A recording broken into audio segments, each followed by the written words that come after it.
இப்ப ரோட் ஷோல என்ன சிறப்பு அப்படின்னா, அவர் போற பகுதியெல்லாம் மக்கள் கூட்டம் இல்லவே இல்ல. ஏன்னா ரோட் ஷோன்னா மக்கள் சந்திக்கணும், அங்கங்க நின்னு கையசைக்கணும், மக்களோட பேசணும், அவங்களோட குரல உள்வாங்கணும்.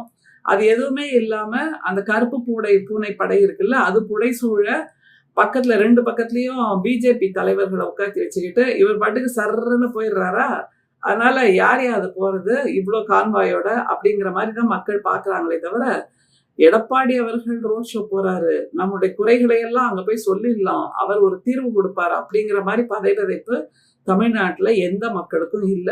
அத தவிர அவங்க கட்சியோட செல்லூர் ராஜு இருக்காரு இல்லையா?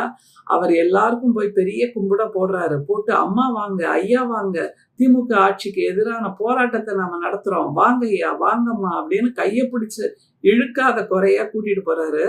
கொஞ்சம் விட்டிருந்தா அந்த பெண்களோட கைய கூட பிடிச்சு இழுத்திருப்பாரு. உடனே அங்க பக்கத்துல